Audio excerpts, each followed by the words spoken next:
নিচুরটা, হ্যাঁ উপরেরটা তো বড় হয়নি। উপরেরটা হয়নি, উপরেরটা সবে ছাড়ছে না, নিচে হাত পেয়ে যায় মানে। এই তো হয়ে গেছে, নিচে চোখ করে নাও। হয়ে গেছে। এটা খেতেও ভালো লাগে। মা ভিডিওটাও করে নিয়েছে ঠিকঠাক করে। আপনার দেখো বন্ধুরা, দেখতেই পেলে গাছ থেকে মোচা পেরে নিয়ে চলে এসেছি। এই মোচাটাই আজকে রান্না করব, মানে মোচার ঘন্ট বানাবো। আর সেটা কীভাবে বানাবো সেটাই আজকে তোমাদের সাথে শেয়ার করব। বুঝতেই পারছো বাইরে তো প্রচুর বৃষ্টি হচ্ছে, এখন একটু থেমেছে, তাই ভাবলাম চলো গাছের মোচাটা পেরেই নিয়ে আসো। আর মোচাটা একটু আঠা পড়বে, সেই জন্য এখানে একটু দাঁড় করিয়ে রাখছি, পরে তুলে নিয়ে যাব সেই জন্য। এই যে দেখো তুলে নিয়ে চলে এসেছি আর কাটতেও বসে গেছি। আর মোচা কাটা প্রচণ্ড ঝামেলা, কিন্তু মোচা খাওয়া খুব উপকার। আর আজকে হচ্ছে কিনা মোচাটা আজকে না খেলে না তাহলে আর খাওয়া হবে না, সেই জন্য ভাবলাম, কারণ ঝরে ঝরে পড়ে যাবে, আর মোচাটা খুব একটা বড় না, সেই জন্য বললাম যে আজকেই তুমি পেরে এনে দাও, আজকেই আমি রান্না করি। আর ও এনে দিল। আর এই যে দেখো আমি কাটতেও বসে গিয়েছি, মোচা ছাড়িয়ে নিচ্ছি। আর মোচা ছাড়ানো তোমরা জানো কি না জানি না, মোচা ছাড়াতে একটু সময় লাগে। এই যে দেখছো এই যে ডাঁটাগুলো ফেলে দিতে হয়, এগুলো ফেলে পেট খারাপ করে। আর এই যে পাতা, ওপরে একটা ছোট ছোট পাতা থাকে সাদা মতো, এই যে দেখছো আমি ফেলে দিচ্ছি, এইগুলো ফেলে দিতে হয়, না হলে কিন্তু মোচার ওগুলো যদি খাওয়া হয় তাহলে শরীর খারাপ হয়, মানে পেটটা খারাপ হয়। সেই জন্য আমি দেখো এগুলোকে ফেলে দিচ্ছি আর তোমাদের সাথে একটু শেয়ারও করে নিচ্ছি। এই যে দেখো এই যে সাদা সাদা ওপরের যে আঁশগুলো ফেলে দিতে হয়, মানে মোচা কাটার একটু ধৈর্য ধরে কাটতে হয়। ধৈর্য ধরে কাটলে একটু সময় লাগে, কিন্তু মানে শরীর খারাপ আর হয় না, মানে পেট খারাপটা আর হয় না। আর এগুলো যদি আমরা খাই তাহলে আমাদের পেট খারাপ হবে, সেই জন্যই এভাবেই আমি ছাড়িয়ে নিচ্ছি। তোমরা সবাই জানো হয়তো, কিন্তু তাও আমি কিভাবে ছাড়িয়ে নিচ্ছি বা কীভাবে করছি সেটা তোমাদের সাথে আজকে একটু শেয়ার করে নিলাম।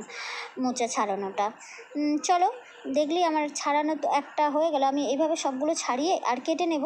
আমি একটু বড় বড় করেই কাটবো, কারণ সিদ্ধ করে নেব তো অসুবিধা হবে না। আর আমার একটু তাড়াও আছে, তোমরা চাইলে এর থেকে ছোট ছোট করে গুঁড়ো গুঁড়ো করে কাটতে পারো, কিন্তু আমি একটু বড় বড় করে আজকের, এই যে দেখো খুব একটা আমি ছোট ছোট করিনি, একটু বড় বড় করে কেটে নিয়েছি, দেখতেই পাচ্ছ।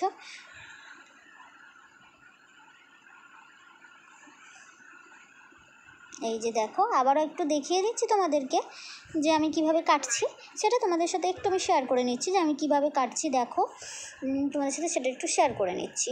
আরেকটা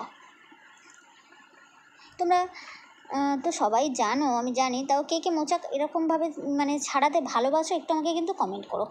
আমার হয়তো ভালো লাগে, কিন্তু আমার না সময়ের অভাবে না আমি এতটা মানে সবসময় কেটে উঠতে পারি না।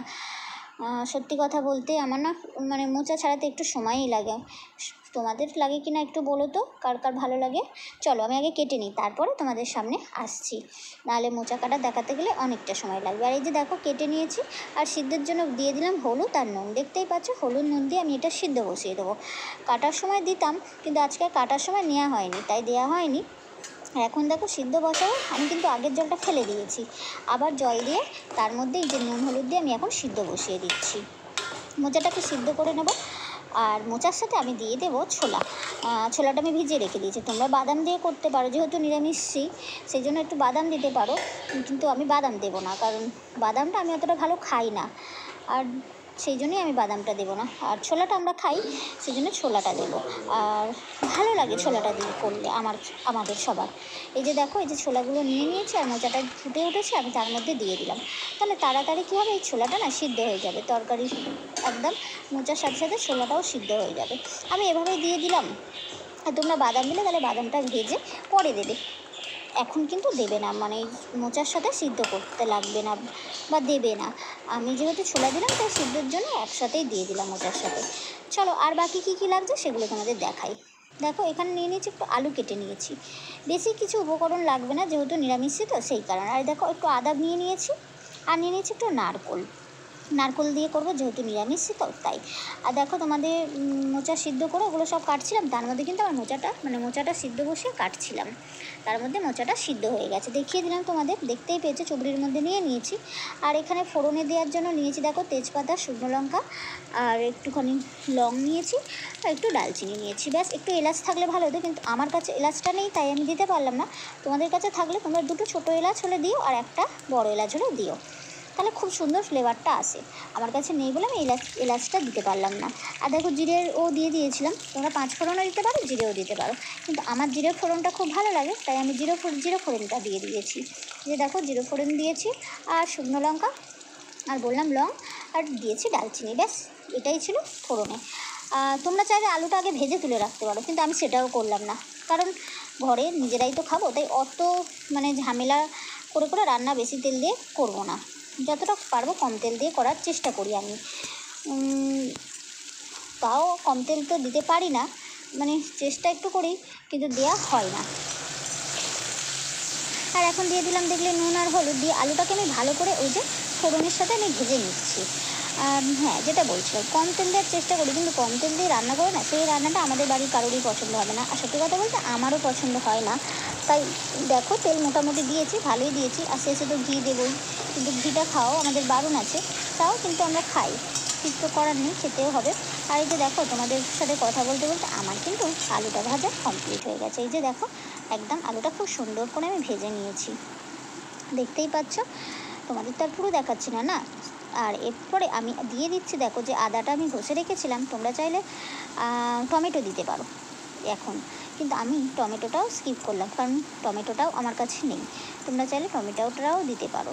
চলো, আদাটা ছিল তাই আদাটা তো দিতেই হবে, সেই জন্য আদাটা দিলাম। আর এখন যে নারকেল কুচিটা রেখেছিলাম সেই নারকেল কুচিটাও দিয়ে দিলাম।